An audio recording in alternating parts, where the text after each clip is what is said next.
Vamos lá, meus irmãos, continuando aqui nossa nona aula de Introdução ao Antigo Testamento 1, é o último bloco, as nossas aulas estão sendo gravadas, estamos trabalhando aqui no livro de Crônicas, primeiro e segundo livro de Crônicas.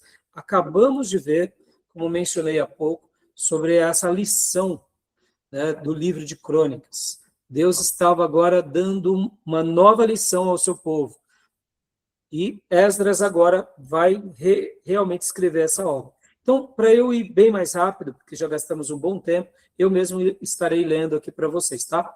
O duplo propósito da compilação de Esdras. Percebam, irmãos, que assim como Jeremias teve um propósito guiado pelo Espírito Santo, usando fontes dos seus dias, mas o propósito foi ali trazer um livro que trouxesse uma mensagem sobre os reis de Israel, sobre a escola dos profetas, sobre algumas verdades. Agora, depois de todo o cativeiro babilônico, depois de toda a experiência e de todo o aprendizado que eles tiveram, agora Esdras, guiado pelo Espírito Santo, vai conduzir a essa literatura com algumas premissas, eu diria, com algumas tônicas.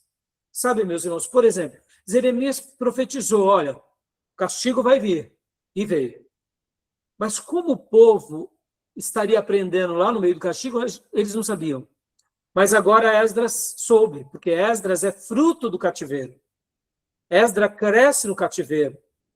Esdras nasce numa outra nação. E ele, juntamente com o profeta Jeremias, Daniel, Ezequiel, viram o acontecimento, mas mais ainda do que Jeremias, Esdras foi essa figura que vivencia, experiencia o cativeiro na sua essência. E ele experimenta agora o regresso, junto com Neemias. E então, o que acontece? Agora, quando ele escreve, Deus o guia a ele colocar alguns pontos principais, algumas observações importantes, como que dizendo, olha, eu quero lembrar vocês da história, da nossa origem, da nossa casa, do nosso lar. Mas, sobretudo, eu quero lembrar de vocês de uma coisa. Nós pertencemos a Deus.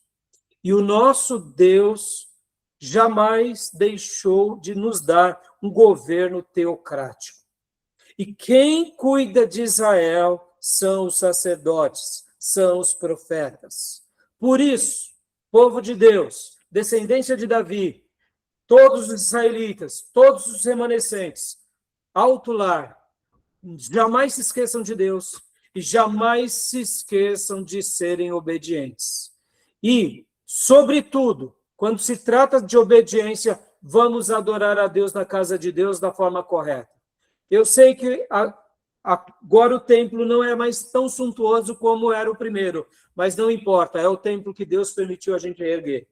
Vamos erguer, vamos cultuar, vamos seguir as instruções, e Deus deixou os sacerdotes e os levitas para serem os pastores de Israel, ponto final. Em resumo, foi isso. Então, agora eu vou ler para vocês o duplo propósito da compilação de Esdras. O objetivo histórico, apresentar a história inteira sob a perspectiva divina. O foco intencional nos levitas, na adoração, no templo, nas bênçãos do arrependimento. Pode ver que aquele texto lindo de 2 Crônicas, se o meu povo, que se chama pelo meu nome, se humilhar e orar. Percebam, esse texto não veio antes do cativeiro, veio depois. Porque o povo que veio depois sabia que aqueles que viveram antes do cativeiro esqueceram. Mas agora eu te pergunto, e o povo pós-cativeiro esqueceu dessa promessa? Nunca mais. No cativeiro babilônico foi quando acabou definitivamente qualquer idolatria na história do povo judeu. Meus irmãos, o povo judeu depois pode até ter ido e se enveredado para as tradições do rabinato, mas jamais adoraram um outro Deus. Podem ver, o povo judeu não adora. E que Deus continue, né, preservando isso entre eles, tá bom? Não, mas percebam que agora o foco intencional era lembrar a perspectiva divina, são os levitas, a adoração no templo e as bênçãos que Deus dá no arrependimento. A omissão estratégica das guerras políticas e grandes pecados, como os de Davi, para focar na restauração.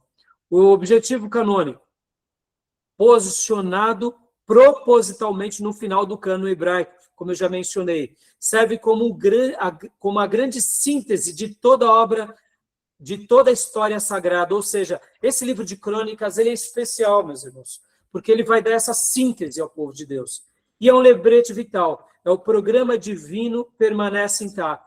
Deus cumprirá com soberania todas as promessas da sua aliança. Fantástico isso, não? Alguma pergunta até aqui?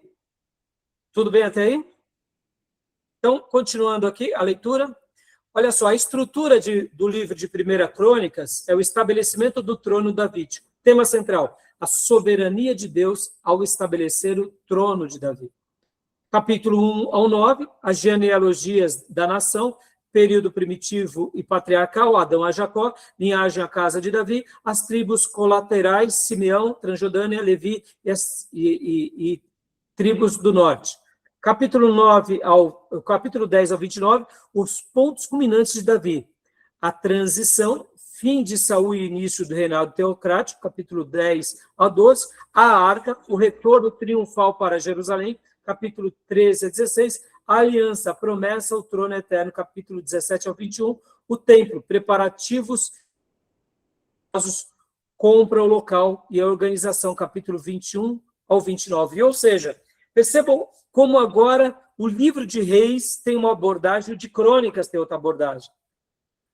Eles olham para Davi, olham agora para a questão da arca, lembram aquela parte de Uza? Em Crônicas vai dar mais detalhes.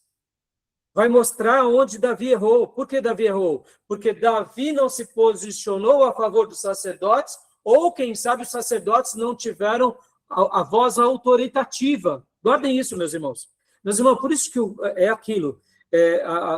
Quando Deus separa alguém como profeta, ele é profeta. Ele é profeta entre as nações. Ponto final. Ou ele é profeta entre as nações, ou ele perde o seu papel. Então, percebam como a história em Crônicas vai mostrar esse zelo dos sacerdotes, dos levitas, do templo, da arca, né? Continuemos. A estrutura de 2 Crônicas, do capítulo, a disciplina da dinastia davídica, o tema central, a fidelidade de Deus para disciplinar a dinastia de Davi. Ou seja, do capítulo 1 ao 9, o reinado de Salomão e o templo, o pedido de sabedoria e riqueza, a construção, a transferência da arca e a dedicação do templo, e o sucesso pessoal e a visita da rainha de Sabá. E do capítulo 10 ao 36, os filhos de Salomão e as reformas, sucessos e fracassos.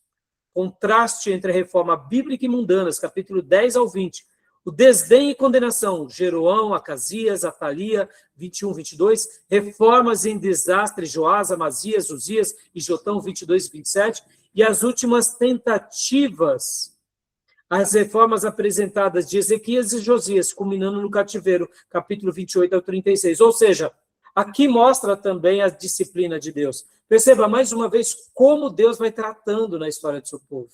Perceba como isso é importante, meus irmãos. E aqui vem uma avaliação celestial da história. Esse povo é o meu povo. A arca e o templo são de Deus. O ungido do Senhor é para o Senhor, para viver o quê? A aliança do Senhor, para viver o reino do Senhor. Crônicas não é uma mera repetição de fatos, mas o grande estudo de Israel sob a perspectiva divina. Narrativas eleva-se para observar o Senhor sentado em seu reinado sobre os impulsos humanos. Ou seja, a proposta de Crônicas é diferente. Continuemos aqui. Alguma pergunta até agora, meus irmãos? Tudo bem até aí? Eu estou correndo um pouco, né, porque eu já disponibilizei esse material, nós temos o livro-texto, mas percebam, a gente vai voltar a trabalhar em Crônicas, tá, irmãos? Já, já, porque a gente vai falar de Esdras, Neemias, Esther. Quando nós falarmos, né, em Introdução ao Antigo Testamento 2, a gente vai falar de vários profetas que profetizaram em vários períodos. Ou seja, a gente vai preencher essas lacunas, tá? Tudo bem? O grande paradigma, crônicas em contrastes. Olha só que interessante. Aqui fazendo uma proposta mesmo, ó. Já o livro de Samuel e Reis, a perspectiva profética, Elias e Eliseu. Já em Crônicas, a perspectiva é sacerdotal, o templo dominante. Pastor, então quer dizer que não é mais os profetas? Não, não é isso. É porque está mostrando o seguinte, profetas, eles precisam de templo, templos e sacerdotes precisam de profetas. Mas são abordagens que fazem contrastes, mas ao mesmo tempo que se completam. Porque podem ver que nos livros de Samuel e Reis, os profetas trabalham, e onde estavam os sacerdotes, meus irmãos? Praticamente a gente quase não vê os sacerdotes, né? Eles eram meio apagados pela monarquia. Já que em Crônicas, qual que é a proposta de Esdras, guiado pelo Espírito Santo? É mostrar, vamos ter o nosso papel, sacerdotes, e vamos trazer todos à casa de Deus, porque foi assim que Deus deixou para Davi. É assim que tem que ser. Ou seja, um reposicionamento.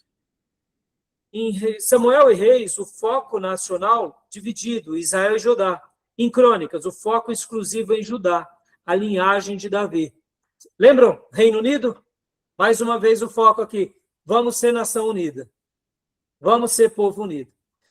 Samuel e Reis é a narrativa político-militar. Em Crônicas, é a narrativa eclesiástica e de reformas. Ou seja, aqui não é política, aqui não é exército, aqui é povo de Deus e reformas para Deus. Está entendendo, meus irmãos? A proposta como muda. Em Samuel e Reis, o estilo biográfico é a formação de Davi. Em Crônicas, o estilo é estatístico, é a organização dos levitas. Percebam, muda-se a tônica. Muda-se a proposta. Samuel e Reis é punição e indiciamento de culpa.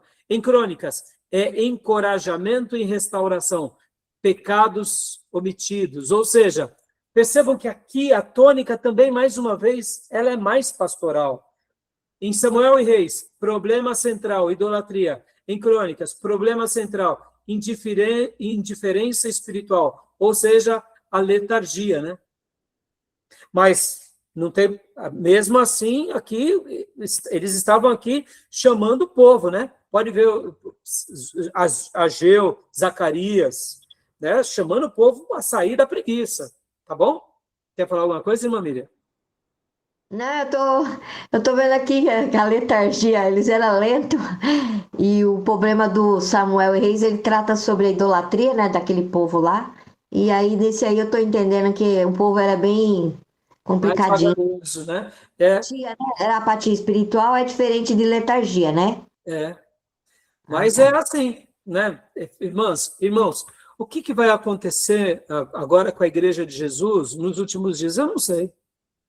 Eu só sei de uma coisa, eu sou de Jesus e eu vou fazer a obra de Jesus. A igreja estando pacífica ou a gente sendo perseguido. É isso. Agora percebam, a igreja de Jesus genérica, na perseguição, ela apostata. Por quê? Porque ela busca Jesus pelo que Jesus pode dar, não pelo que Jesus pode ser. A igreja do Deus fofinho, ela busca o quê? O povo busca o quê? Um Deus que nos serve. Não é assim?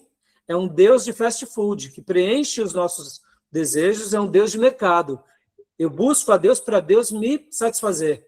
Mas a igreja de Jesus vencedora, ela segue a Jesus e ama a Jesus sobre tudo e todos. Percebam, irmãos, que a história vai se repetindo, né? Tá bom? As diretrizes centrais e responsabilidade humana. Buscar o Senhor.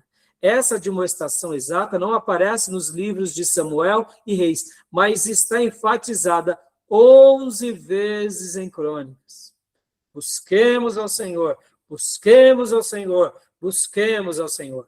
É a justa posição perfeita entre a soberania divina e a responsabilidade humana. Versículos-chave de 2 Crônicas 7:14. Se o meu povo que se chama pelo meu nome se humilhar e orar e me buscar e se converter dos seus maus caminhos, então eu ouvirei dos céus, perdoarei os seus pecados e sararei a sua terra. Aqui a gente vê a necessidade absoluta de arrependimento pessoal para o cumprimento da aliança, tá bom? Meus irmãos, percebam como as tônicas vão mudando. Olha aqui, agora vem as gerações, do capítulo 1 ao 9. O maior alcance cronológico da Bíblia, de Adão a Zorobabel. Percebam, Adão, Sete, Noé, Abraão. Isaac, Jacó, Judá, Jessé, Davi e Zorobabel. E aqui, ó, Jacó, Levi, Coate, Arão, Zadok e Zorobabel, mostrando aqui os coatitas, mas em especial os filhos de Arão, veio Arão, que aí vem a linhagem sacerdotal. Percebam, 53 gerações. Então, a gente tem 2 trilhas douradas, direito ao trono, da linhagem de Davi, e aqui, direitos sacerdotais, a linhagem de Levi dos sacerdotes. Tá bom, meus irmãos? Compilando a partir do Pentateuco, Ruth, Samuel, Reis, o registro perdidos, uma prova inegável aos exilados de que suas raízes e seus direitos pactualmente estabelecidos sobreviveram ao cativeiro babilônico. Meus irmãos, deixa eu só dizer uma coisa aqui, com a ciência e com a genética, mais cedo ou mais tarde a história mundial vai ser mapeada. Nossas linhagens hoje, assim como hoje nós temos muito conhecimento de várias formas, por meio do DNA, por meio do mapeamento genético, uma hora a história mundial vai ser mapeada, e essas linhagens aqui vão ser ratificadas. E pode escrever, meus irmãos, olha, eu vou até abrir um parênteses aqui. A gente não tem aqui que Abraão gera Isaac, né, e gera Ismael, não é assim? Não tenha dúvida, tá? Não tenha dúvida. Já, mundialmente, até os próprios islâmicos saberão que eles são descendentes de Ismael. A gente não precisa fazer força, tá? Deus fará provar isso. Deus fará provar esse fato. E fará provar o fato de que o verdadeiro descendente de Abraão é Isaac. Porque Israel tem a ver com as profecias do Apocalipse. As 12 tribos de Israel têm a ver com a profecia. Ou nós seguimos um livro de mentira, ou a palavra de Deus é a verdade. E vai ter uma retomada mundial. Escrevam isso. Eu não estou falando isso porque isso daqui é uma profecia, irmãos, minha. Eu não estou profetizando. Eu estou dizendo, a Bíblia é a verdade. E Deus confirmará ela na história mundial. E a ciência vai provar ela. E eu não tenho dúvida que o mapeamento genético vai trazer isso. E os próprios muçulmanos vão admitir que os verdadeiros descendentes de Abraão é Isaac. E aqui, quem sabe, vai ser o palco perfeito para que o anticristo nasça, sabia? Pode escrever, meus irmãos. Porque ou nós somos descendentes espirituais diretos de Isaac, ou a gente segue uma grande mentira, tá? Então, sosseguem, meus irmãos, que assim como Deus cuidou da história mundial, Deus cuidará dos sinais dos tempos. E a gente não precisa fazer força para isso. Basta a gente ser fiel, tá bom? Então, voltando aqui, porque a aula não é de Apocalipse, a aula é de Crônica, só para a gente concluir, né? Então, lições históricas, o perigo letal da prosperidade. Olha aqui, meus irmãos, ó, o perigo letal da prosperidade. Está entendendo? Porque quando eu prego, eu bato nisso e não paro. Mas eu sabe quando eu vou parar de pregar contra a teologia da prosperidade? Quando o povo de Deus for liberto dessa praga. Tá bom? Eu uso com todo respeito a expressão, que essa virou uma praga, mas é uma praga que não nasce agora. Nasce lá atrás com Salomão, com Saul, entendeu? E com os desviados, reis de Israel. Percebam, um tema recorrente em Crônica, prosperidade e poder são bênçãos divinas, mas carregam um perigo extremo de gerar autossuficiência e abandono de Deus em tempos de paz. É assim ou não é? Quem segue a teologia da prosperidade se torna um crente prepotente. Quando você conhecer um crente extremamente próspero e cheio da graça, você vai ver que ele não vai ser um defensor da teologia da prosperidade. Porque, como eu já disse e mencionei, inclusive domingo agora, ou melhor, na última aula, o maior adversário de Jesus não é o diabo, é Mamon, o Deus da prosperidade, tá bom? Ó, Roboão, abandono a lei após estabelecer o reino. Asa, foco em alianças humanas após vitória divina. E Uzias, grandeza incontestável, até que se tornou forte e o orgulho o destruiu. Lembram disso? Aí também temos outros reis notáveis, que Josafá, Jorão, Amazias e Ezequias, que também foram notáveis, mas cometeram alguns deslizes. Tá bom, meus irmãos? Continuando, estudo de casos. A conferências bíblicas em Josafá. Josafá, meus irmãos, olha só, o método de reavivamento. Segundo da Crônica 7, do 7 ao 12. Olha a estratégia. Josafá invocou enviando equipes itinerantes de príncipes, levitas e sacerdotes para ensinar ativamente o livro da lei em todas as cidades de Judá. Ou seja, Josafá mandou em todas as cidades sacerdotes, levitas, príncipes. E aí o que aconteceu? O avivamento. Como vem o avivamento, meus irmãos? Com Bíblia, fidelidade a Deus, com palavra de Deus. Resultados tangíveis. Paz absoluta, bom relacionamento, ausência de guerra com nações vizinhas. Graça divina, o favor inegável perante o Senhor. Prosperidade, crescimento e estabelecimento nacional direta com fruto de ensino bíblico. A prosperidade é uma bênção, ela só se torna uma praga quando eu coloco ela acima de Deus. Ser abençoado, nenhum problema. Colocar a bênção na frente de Deus, todo problema. Tá bom, meus irmãos? Continuando, fio de esperança, cristologia em crônicas. Já estamos terminando, tá, meus irmãos? Ó, linhagem davídica, tipologias reais, sementes cristológicas plantadas nas vidas e nos reinados de Davi e Salomão. O objetivo messiânico, a extensa proteção e registro das linhas genealógicas de Davi não era apenas memória, era preparação, a ponte para o Evangelho. Sendo o último livro do cânon hebraico, como eu já mencionei, Crônicas está lá, o que para nós é Malaquias, na nossa Bíblia, para a Bíblia hebraica é Crônicas. Sendo o último livro do cânon hebraico, ele entrega a linhagem diretamente a Mateus, no Novo Testamento, que a utiliza para provar o direito legal e messiânico de Jesus como verdadeiro rei de Israel. Vocês entendem? Quando você coloca Crônicas como último livro do Velho Testamento e você abre Mateus, olha a ponte, mostrando que realmente Jesus é da linhagem de Davi, é o rei prometido a Davi, pelo qual governaria para sempre o seu reino, jamais teria fim. Tá bom? E aqui, o fechamento do cânon, o último slide para nós. O fechamento do cânon hebraico, escala épica, o maior alcance cronológico da palavra, de Adão até Ciro, a síntese final, colocando estrategicamente por Esdras no fim do Antigo Testamento para selar a história de Israel. Apesar dos impérios humanos reunirem e do trauma do exílio, o programa divino não falha. Crônicas é a garantia final para todas as gerações. O Senhor cumprirá soberanamente as promessas de sua aliança. Tá bom, meus irmãos?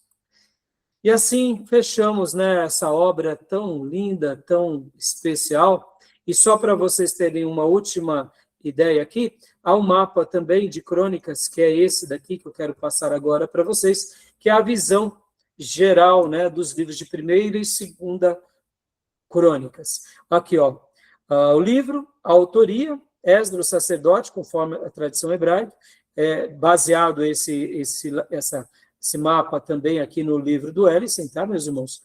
Aí a data da escrita, possivelmente 430 a.C., e aqui vem a cronologia, o tema principal, público-alvo, fontes utilizadas, enfoque principal, as diferenças e a fonte, tá bom? Esse material eu passei para vocês, assim como os outros mapas. Tá bom, minhas irmãs e meus irmãos? Alguma pergunta? Fechamos aqui, né? Primeiro livro de Crônicas e segundo livro de Crônicas, e primeiro Reis e segunda Reis. E querendo Deus, né, na próxima aula estaremos trabalhando em Esdras, Neemias e Esther e alguns outros detalhes, tá? Eu sei que corremos bastante, porque é muitos assuntos, mas deu uma visão panorâmica boa? Conseguiram compreender? Sim. Né? Alguma pergunta, alguma dúvida, meus irmãos? Alguma pergunta do livro-texto? Alguma dúvida? Eu entendi bem, pastor. Não entendi, Fê. Deu para entender bem. Deu, né? Então tá bom, né, meus irmãos? Eu agradeço mais uma vez, né? Desculpem até ter tomado um pouquinho mais do tempo, mas são tantas informações boas, né? Eu agradeço aí a compreensão dos irmãos e que o Senhor nos abençoe na nossa última aula e depois prova, hein, irmãos? Prova. Corram na leitura, que nós mudamos, né, como vocês lembram, agora vale 3,3333, né, ou seja, a leitura do livro-texto, a prova também vale 3,33, né, e os trabalhos extras também. E mergulhem nos trabalhos extras, como eu mencionei, temos, né, aquele roteiro que eu passei, principalmente no material da professora Márcia Zomer, Saião, né, Nicodemos, Hernandes Dias Lopes, e tantos outros, né, o José Ribeiro, e tantos outros aí que tem um material tão bom sobre esse assunto, tá? E que Deus nos ajude, meus irmãos, que a gente possa ser discípulos de Jeremias e discípulos de Esdras, né? Que a gente possa amar a Deus como eles amaram. Que a gente possa fazer um pouquinho do que eles fizeram. Se a gente fizer uma fração mínima deles, olha, eu acho que o Senhor sorrirá e a gente vai deixar um povo bem, como eu gosto de dizer aqui na igreja, né? Um bucho bem cheio de palavras de Deus, né? Bucho cheio, né? E quem sabe um legado para as próximas gerações de bênção. Tá bom? Então, é isso. Deus abençoe, querendo Deus, até amanhã no nosso culto e até quinta na nossa última aula dessa matéria. Tá bom? Pessoal, Boa noite, boa noite. Boa noite, Amém. Boa amados. noite, pessoal.